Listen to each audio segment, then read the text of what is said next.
Hey guys, welcome to Ramesh cooking channel. ಇವತ್ತು ಬಂದುಬಿಟ್ಟು ನಾನು ರುಚಿಕರವಾದ ಮಸಾಲೆ ಚಿತ್ರಾನ್ನ ಮಾಡಿದ್ದೀನಿ. ಇದಂತೂ ತುಂಬಾ ಚೆನ್ನಾಗಿರುತ್ತೆ. ಹಾಗೆ ಬೇರೆ ಬೇರೆ ಥರ ಚಿತ್ರಾನ್ನ ರೆಸಿಪಿ ಬೇಕಂದರೆ ಪ್ಲೀಸ್ ಕಮೆಂಟ್ ಹಾಕಿ.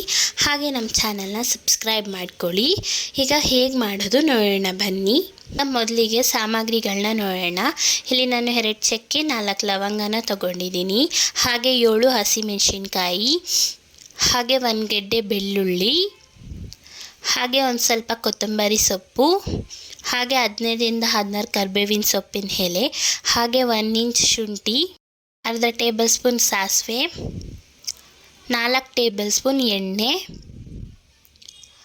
ಹಾಗೆ 5 ಮೀಡಿಯಮ್ ಸೈಜ್ ಈರುಳ್ಳಿ ಸಣ್ಣ ಕಟ್ ಮಾಡ್ಕೊಳ್ಳಿ. ಈಗ ಒಂದು ಮಿಕ್ಸಿ ಜಾರ್ನ ತಗೊಂಡು ಅದಕ್ಕೆ 4 ಹಸಿಮೆಣಸಿನ್ಕಾಯಿನ ಹಾಕ್ಕೊಳ್ಳಿ. ಈಗ 1 ಗೆಡ್ಡೆ ಬೆಳ್ಳುಳ್ಳಿನೂ ಸಹ ಹಾಕ್ಕೊಳ್ಳಿ. 1 ಇಂಚ್ ಶುಂಠಿನೂ ಸಹ ಹಾಕ್ಕೊಳ್ಳಿ.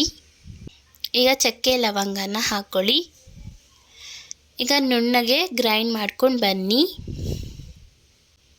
ನೋಡಿ, ಅದಕ್ಕೆ ಪೇಸ್ಟ್ ಆಗಬೇಕು. ಈಗ ಒಂದು ಪ್ಯಾನ್ನ ಹಿಡಿ, ಅದಕ್ಕೆ 2 ಟೇಬಲ್ ಸ್ಪೂನ್ ಆಯಿಲ್ನ ಹಾಕ್ಕೊಳ್ಳಿ. ಗ್ಯಾಸು ಸಣ್ಣ ಹುರಿಯಲ್ಲಿ ಹಿಡಿ.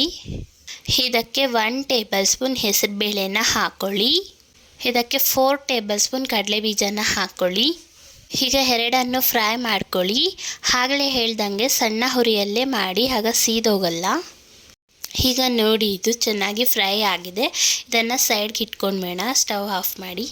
ಈಗ ಒಂದು ಪ್ಯಾನ್ನ ಹಿಡಿ. ಇದಕ್ಕೆ 3 ಟೇಬಲ್ ಸ್ಪೂನ್ ಆಯಿಲನ್ನು ಹಾಕ್ಕೊಳ್ಳಿ. ಎಣ್ಣೆ ಚೆನ್ನಾಗಿ ಕಾದಿದ ನಂತರ ಇದಕ್ಕೆ ಅರ್ಧ ಟೇಬಲ್ ಸ್ಪೂನ್ ಸಾಸಿವೆನ ಹಾಕಿ. ಯಾರೆಲ್ಲ ನಮ್ಮ ಚಾನಲ್ನ ಹೊಸದಾಗಿ ನೋಡ್ತಿದ್ದೀರೋ ಪ್ಲೀಸ್ ಸಬ್ಸ್ಕ್ರೈಬ್ ಮಾಡ್ಕೊಂಡು ನಮಗೂ ಸಹ ಸಪೋರ್ಟ್ ಮಾಡಿ. ಈಗ ಇದಕ್ಕೆ ಹಸಿಮೆಣಸಿನ್ಕಾಯಿ ಹಾಗೆ ಕರಿಬೇವಿನ ಸೊಪ್ಪನ್ನು ಹಾಕಿ ಇದನ್ನು ಸಹ ಫ್ರೈ ಮಾಡಿ. ಈಗ ಇದಕ್ಕೆ 5 ಮೀಡಿಯಮ್ ಸೈಜು ಸಣ್ಣ ಕಟ್ ಮಾಡ್ಕೊಂಡಿರೋ ಈರುಳ್ಳಿನೂ ಸಹ ಹಾಕಿ ಬ್ರೌನ್ ಶೇಡ್ ಬರೋ ಹಾಗೆ ಫ್ರೈ ಮಾಡ್ಕೊಳ್ಳಿ. ಹಾಗೆ ವಿಡಿಯೋ ಇಷ್ಟ ಆಗಿದರೆ ಪ್ಲೀಸ್ ಲೈಕ್ ಮಾಡಿ, ಶೇರ್ ಮಾಡಿ. ಹಾಗೆ ಬೇರೆ ಬೇರೆ ರೆಸಿಪಿ ಬೇಕಂದರೂ ಪ್ಲೀಸ್ ಕಮೆಂಟ್ ಹಾಕಿ, ನಾನು ಖಂಡಿತವಾಗ್ಲೂ ಮಾಡ್ತೀನಿ. ಹಾಗಾಗಿ ಈ ಥರ ಫ್ರೈ ಮಾಡ್ಕೊತಾ ಇರಿ, ಇಲ್ಲಾಂದರೆ ಸೀದೋಗಿಬಿಡುತ್ತೆ. ಈಗ ಈರುಳ್ಳಿ ಬ್ರೌನ್ ಶೇಡ್ಗೆ ಬಂದಿದೆ. ಈಗ ನಾವು ಮಾಡಿಟ್ಕೊಂಡಿರೋಂತಹ ಮಸಾಲೆನ ಹಾಕ್ಕೊಳ್ಳೋಣ. ಹಸಿ ವಾಸನೆ ಹೋಗೋ ಹಾಗೆ ಚೆನ್ನಾಗಿ ಫ್ರೈ ಮಾಡ್ಕೊಳ್ಳಿ. ಹಾಗೆ ಇದು ಸಹ ತಳ ಅಂಟ್ಬಿಡುತ್ತೆ ಈ ಒಂದು ಮಸಾಲೆ. ಅದನ್ನು ಕ್ಲೀನಾಗಿ ಈ ಥರ ಬಿಡಿಸ್ಕೊತ ಫ್ರೈ ಮಾಡ್ಕೊಳ್ಳಿ.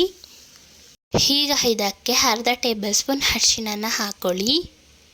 ಸಣ್ಣ ಹುರಿಯಲ್ಲೇ ಇಟ್ಕೊಂಡು ಇದನ್ನು ಸಹ ಫ್ರೈ ಮಾಡ್ಕೊಳ್ಳಿ.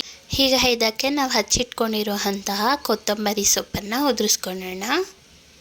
ಇದನ್ನು ಮಿಕ್ಸ್ ಮಾಡ್ಕೊಂಡಿದ ನಂತರ ನಾವು ಮಾಡಿಟ್ಕೊಂಡಿರೋಂತಹ ಕಡಲೆ ಬೀಜ ಮತ್ತು ಹೆಸರುಬೇಳೆನ ಹಾಕ್ಕೊಳ್ಳೋಣ. ಇದನ್ನು ಸಹ ಮಿಕ್ಸ್ ಮಾಡಿಕೊಂಡು ರುಚಿಗೆ ತಕ್ಕಷ್ಟು ಉಪ್ಪನ್ನು ಹಾಕ್ಕೊಳ್ಳಿ. ನಾನು ಸಣ್ಣ ಸೈಜ್ ನಿಂಬೆಹಣ್ಣು ತಗೊಂಡು ಈ ಥರ ನೆಲಕ್ಕೆ ಹಾಕಿ ಉಜ್ಜಿ, ಆಗ ರಸ ಅನ್ನೋದೆಲ್ಲ ಬಿಡುತ್ತೆ. ಈಗ ನಾವು ಮಾಡಿಟ್ಕೊಂಡಿರೋವಂಥ ಗೊಜ್ಜಿಗೆ ರೈಸನ್ನು ಹಾಕ್ಕೊತಿದ್ದೀನಿ. ನಿಮ್ಮ ಹತ್ರ ರಾತ್ರಿ ಉಳಿದಿರೋ ಅನ್ನ ಇದನ್ನು ಸಹ ಹಾಕ್ಕೊಳ್ಬೋದು, ಅದನ್ನು ತುಂಬಾ ಚೆನ್ನಾಗಿರುತ್ತೆ.